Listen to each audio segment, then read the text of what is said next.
All right, we are live. I finally, I know. it's been a little too long as far as I'm concerned. Yeah. What has it been like 3 weeks?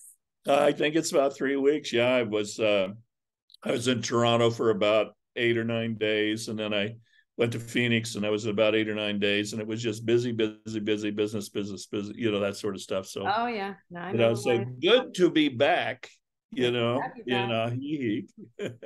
Yeah. Yeah, I'm excited. A lot of stuff's been progressing on my side. We've Yeah. talked about the progression of a lot of what we're building together and the extension to contribute, right? And just collaborate with others and continually build stuff up. And it's launched and I'm excited. I'm nervous. I'm all the feels, which is fantastic because it's like a responsibility and I'm just trying to get the word out. So I'm excited because it's a wonderful time.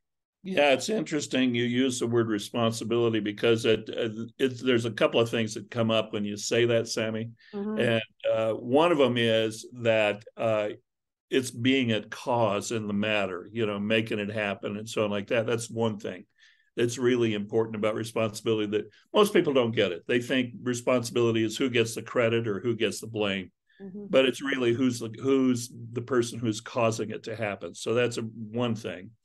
The second thing is that you're no longer in a juvenile conversation. You're in a grown-up conversation. Mm-hmm. And grown-up conversations have different kinds of ways of you learn over time. You learn to look at things and it becomes, gee, I wish I'd known that back then. You Oh yeah. know, I can think of when I was your age or even younger, and I was forming my relationships with people that was based on I thought was the right way to go because it was the way that I'd been told to go. Turned out, no, that was kind of the juvenile way to do it, and took me a long time to learn a grown-up way. So I'm proposing that today we have a conversation about what do you base grown-up relationships on? Oh, okay. I like it. Okay, I'm all for it. okay, okay, good. Yeah. Well, here's and this is one of those hard lessons learned in life. Mm-hmm. So I'm going to say it to you, and I'm going to say it in a very kind of blunt sort of way. And I'm going to talk to you, but I'm talking through you to other people. So I'll say the word you. I don't mean you, Sam. I mean y'all. Yeah, got it. Got it. I'm aligned. Okay. So and the statement that kind of gets me into this is that if you base your relationships on trust, Mm-hmm. you are a blockhead. That's interesting. Tell me more. Usually it slams people coming kind of somewhat between you. Wait a minute, you're calling me a blockhead? No, I was saying if you base your relationships on trust, you're a blockhead. Not that you're not told to do that, but here's the deal about trust. If trust is an issue, like in a relationship, if trust is an issue, there is no trust. Because if the relationship was actually pure, solid, intact, useful, fruitful, all of that, trust would not be an issue. So when trust is an issue, then there is no trust. That's one thing. Mm-hmm. The second thing is once broken, never recovered. Interesting. Yeah, when people break each other's trust and they you never really fully recover it. There's always that little reservation. I used to be in a kind of unconditional trusting relationship with you, and somehow one of the others of us broke the trust, and then not so unconditional Yeah. anymore. There's that little conditional thing. So once broken, never recovered. So here's the deal about it. Grown-ups, and I'm talking about people who are doing business at the highest level, people who are doing diplomacy Mm-hmm. at the highest level, people who are doing relationship at the highest level, including marriages, including whatever, are not basing their relationship on it. Now, trust is a great thing. I want you to know that I'm for trust, but it's not the basis. That is the foundation for the relationship. The relationship foundation is merit. So I have a relationship with you. I'm going to just kind of do a couple of iterations here so you can see what I'm talking about. Okay. I meet you, you meet me, we like each other, so we decide that we're going to have a relationship, and the relationship is based on trust. Okay. In this thing, I trust you, you trust me, and while we behave ourselves, everything goes along well and everything, and there's no tilt in it, and everything is trust, Yeah. trust, trust, trust, trust. And then at some point, one or the other of us violates the trust, because here's the deal. Here's the deal. Is there going to be a violation of trust in a relationship? Is there going to be that? Is that common? Is that common? Could be. Could be. I will tell you that it happens every time. Doesn't have to be something big. I was waiting for you to say it. I just It didn't want doesn't have to be big. It doesn't have to be huge, but there will be a violation of trust and it becomes big. You know, what do you mean? He told me he doesn't like my color of my nail polish. You know, yeah. could be something like that. Well, I can't trust him anymore. And it becomes, and it grows in the language. So it becomes like that. So let's say you and I are having a relationship and I violate your trust. Now, you don't even know I do it. I just do it behind your back, but I do it. I sell you out to another person. I do something. Okay. I violate your trust. Then I feel remorseful about it. And I come to you and I go, Sammy, I am sorry. I did something really wrong, really, really wrong. And I want to get clean with you about it. You say, what's that, John? Yeah. And you're listening with an open mind because you trust me. And I say, I did X. I violated your trust. And I want you to know that I'm really sorry. And not only am I really sorry, I am really sorry. I am really, really sorry. I, I, I am sorry. Mm-hmm. And I get it across the bridge to you that I'm really, really profoundly sorry that I violated your trust. Yeah. And then I say, and you get that. And so when you get that, okay, I see that you got it like you got it right now. And I say to you now, so Sammy, I have two questions. Okay. The first question is, do you accept my apology? Do you accept my apology? I guess I'll say yeah. I mean, it's Well, hard because you haven't violated my trust. So yeah, but you have to kind of put yourself, imagine yourself in the situation. I violated your trust. I've apologized. I've profoundly apologized.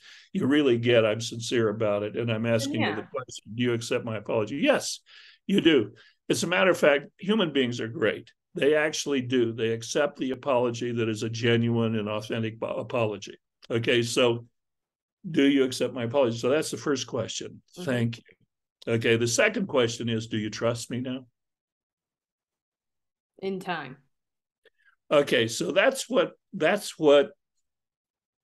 I don't know how to say this in a nice way, but that's what wussies say. They say it'll take that would be my initial reaction. In time. Yeah, it'll take you a long time. But the truth is, a long time is not in this lifetime. In fact, it's not in this lifetime, you asshole. How dare you ask? Okay. So I'm going to now change the venue. Okay.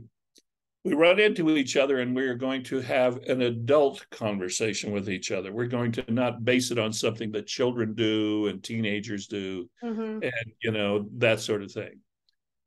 So we meet each other. We like each other. We're going to have a relationship, but we're very clear that the relationship is based on merit.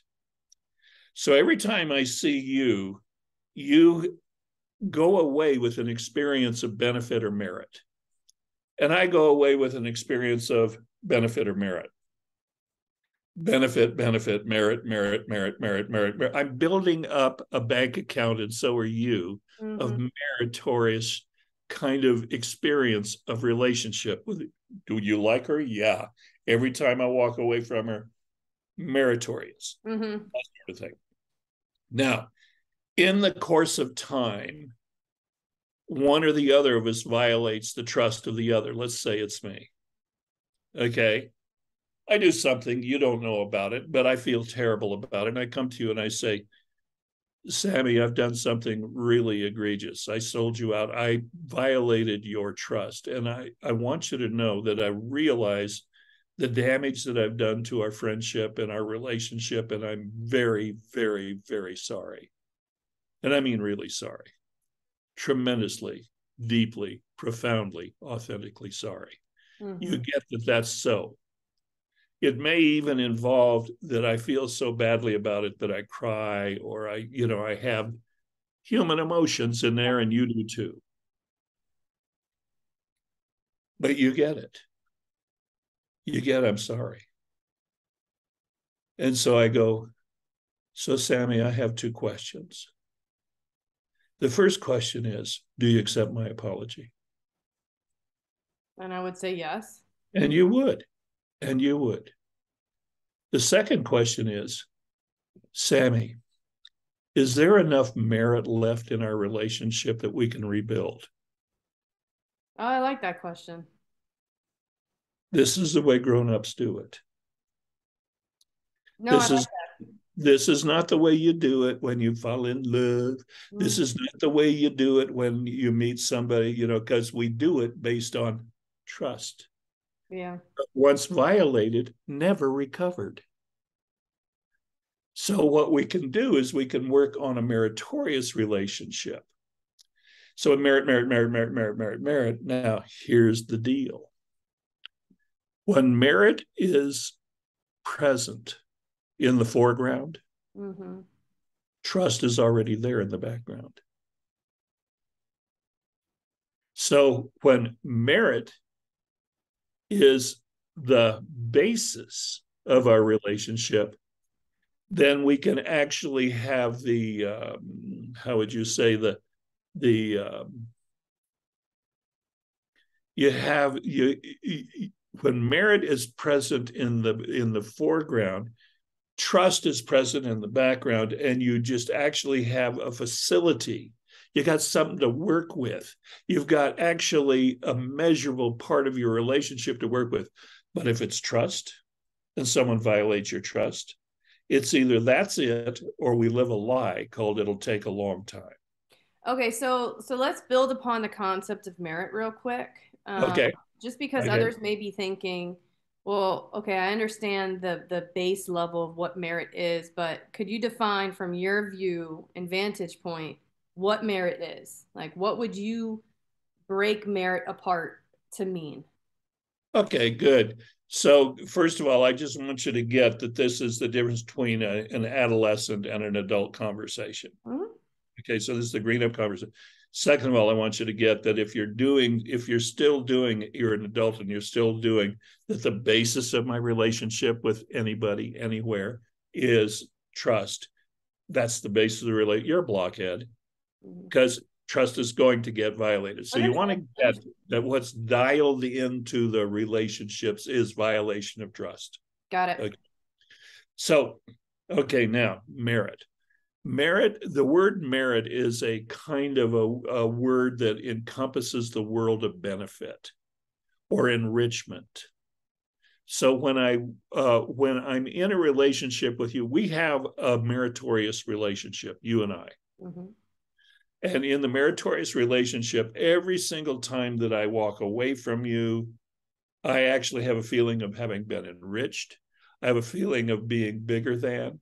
I have a feeling of having been empowered by the quality of the relationship between us, even if we argue, even if we disagree, even if we are on two different tracks about what we're doing. There's space in this relationship for us to agree to disagree and to do it with elegance because we have a meritorious relationship. The So basis is merit. let me jump in here, right? So as I evolve and I'm having higher level discussions, Uh-huh. the way I view, what you're saying is expanding to include, right? So when you're in a relationship with someone, Yeah. you all will have different things you bring, different strengths, different competencies, different attitudes, Yes. behaviors, kind of Yes. the mishmash of it all is Yes.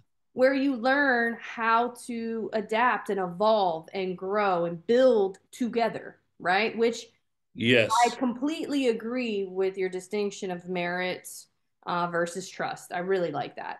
And the Okay. way I also view merit beyond expanding to include is having having the ability to have the tough conversations even when it doesn't feel right, because Right. you hold that other person in such high regard with Yes. integrity. You Yes. have a value driven perspective and approach, Yes. and respect is at the forefront. Respect is yeah, it is respect and dignity. Mhm. As I with my friend Brett, we say respect, dignity, and uncommon courtesy. Yeah, I like that. Now, there's something about this that I want to kind of put in here. Mhm. You see, when I have a trust kind of relationship, I am thrown to. So there's a thrown kind of part of the conversation rather than the designed part of the conversation. And the thrown part of the conversation is that when I build my relationship on trust and you're on trust, I trust you, you trust me, I love you, you love me, and everything, we tend to take the point of view that I'm incomplete and you complete me. Mhm. And you tend to take that point of view that you complete me. Mhm. I complete you. Got it. Okay. So there's something fundamentally inauthentic about the point of view of that the other completes you, because who you are as a human being is you're whole and complete and lacking nothing. Mhm. Whole and complete and lacking nothing. So I come to the relationship whole and complete and lacking nothing. You come to the relationship whole and complete and lacking nothing. And we choose each other, which is powerful, Mhm. rather than we need each other. So trust relationships are ultimately based on need to Got it. complete. And meritorious relationships are based on wholeness and choice. Got it. And I like that, because then that builds upon a lot of the beliefs I have, that Uh-huh. as you evolve as a person, on success and fulfillment and contribution, and Yes. when you move away from power and success to ultimately impact, legacy, doing things bigger than yourself. Meaning and fulfillment. Yeah. So, so let me finish my thought here, because I'm kind of like putting it in my head as I go. I think what's interesting here is how I view relationships. Mm-hmm. Most people have an adolescent vantage point because they think that I treat things too business-like, or they think that I am too I'm structured and stuff. And it's not that I'm structured, it's because I aspire to have the people in my life not complete me, right? I aspire to be in partnership with others based on merit. And I've never thought about it like that. And Exactly. yeah, and Exactly. it So there's a and there's it go ahead. yeah, no, it forces me to come to terms with not everybody closes the gap the right way. And that is why Well, my circle's gotten smaller. so here's another piece of that. We're going to go back to now the trust relationship and you complete me. Mm-hmm. Okay. The fundamental complaint that people have in relationship, business relationship, love relationships, whatever, friendship relationships, and so on, like that, that are based on trust, is that the other person is not accountable. The other person is not accountable. You see, if you complete me, I'm not accountable for being whole and complete. I need you, and I need you because I'm not going to be accountable for actually bringing my whole self to the relationship. I get to hold back. I get to be judgmental. I get to be less than unconditional in the relationship. Mm-hmm. So if you take a look at how you play life and how I play life and how I say real leaders play life, is we play life unconditionally. You know, that whole thing of play the game, learn the rules, correct? Like that. But you got to play the game. And you cannot play the game effectively if you're playing the game and you're actually holding back and kind of measuring how you're doing it. Yeah. And one of the filters that I have right out of the gate. So I I get told often that when I go into a room, I have like an energy, like people feel me there, right? Yeah, And no, that's very true. That's very true. they gravitate, right? And it's because I value every moment, every day. I It is an absolute joy and honor to be able to take a breath, take a step, and I live my life in that lens because Yeah, time is not, something that we have a lot of.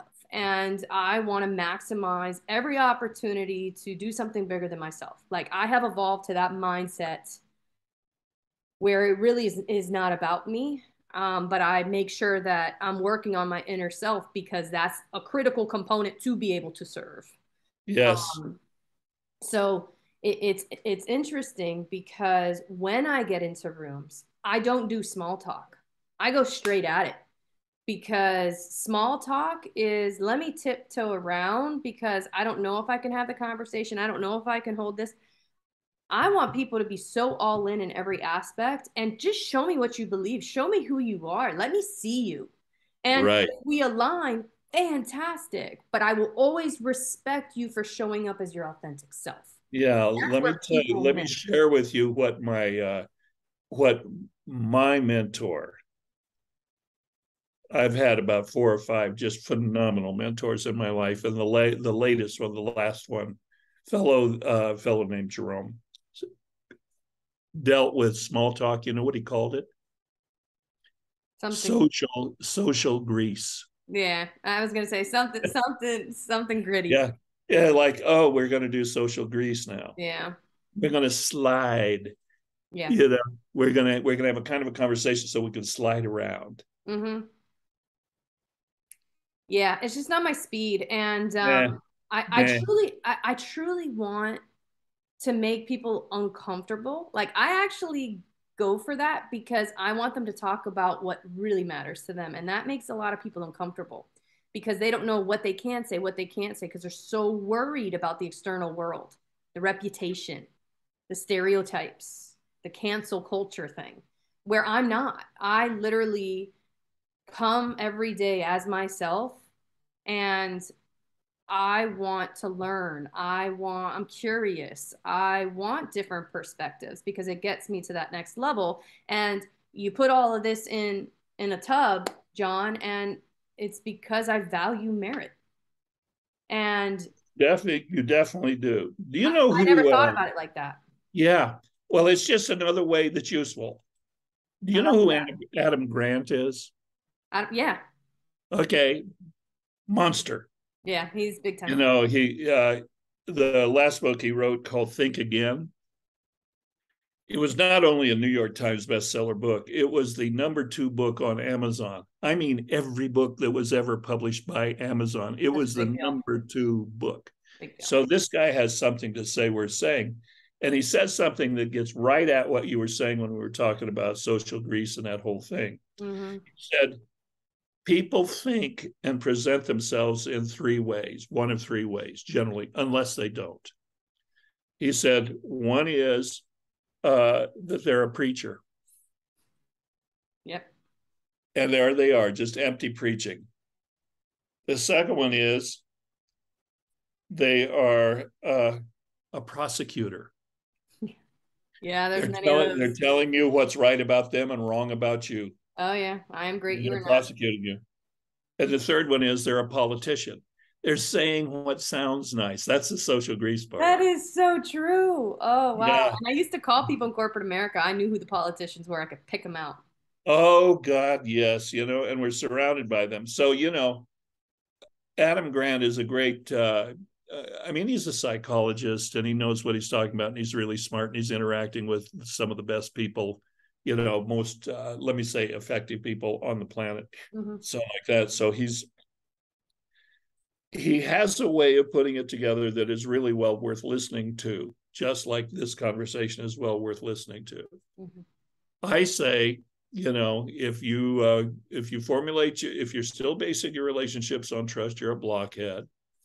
I'm saying, just as a kind of a recap and everything, where trust is an issue, there is no trust. I'm saying once violated, never recovered. And I'm saying that grown-ups actually form their relationships meritoriously. And then and that when merit is present, trust is present in the background.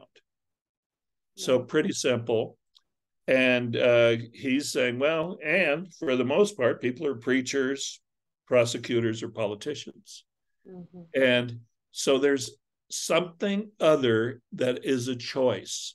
And the choice is to be real, authentic, whole, and complete. Mm-hmm. Yeah, I love that. I mean, so well said. I can't label you. The thing is, my label is insufficient when who you are presenting yourself in the relationship is whole and complete, because what? You're growing in every moment, and I'm beginning to see other aspects of you and other forms of your intelligence, and appreciate that and be in relationship to that. Because the name of the game, no matter what you're playing, is relationship. Yeah. No, I love it. I've never internalized in such a way the distinction that you offered today. And I live it. I just didn't know I was living it. And most people don't. And that is why many, I wouldn't say push back, but can't comprehend it. Or well, feel that there's a whole lot of creating some sort of justification for just doing what it takes to get by. Yeah. A lot of people do that. I mean, oh yeah. Yeah, no, honestly, I don't think the winners do. I don't think the people who are out to change the world do. I think those people lay their game on the line every time they wake up and they get themselves organized to going out. So that's another conversation. There's a whole conversation about how do you constitute yourself to really lead and win, that sort of thing. But we'll talk about that another day. Yeah, we'll do that next week. I like that one. I'm gonna let me write that. Or write it down and remind me. It's called constituting yourself. Got it.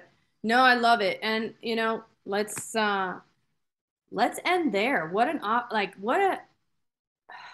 I'm in awe.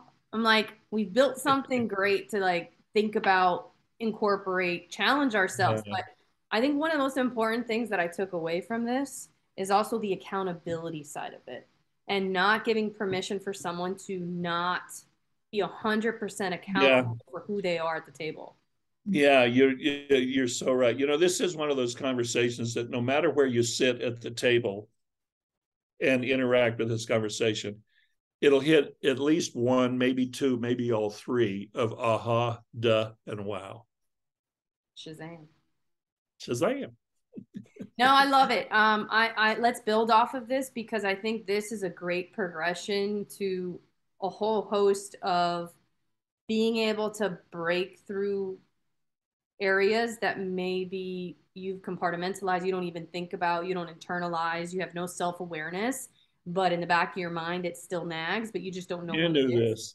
Yeah, you knew this. Yeah, this is really a duh for the people who excuse me, this is really a duh for those who are leaning in.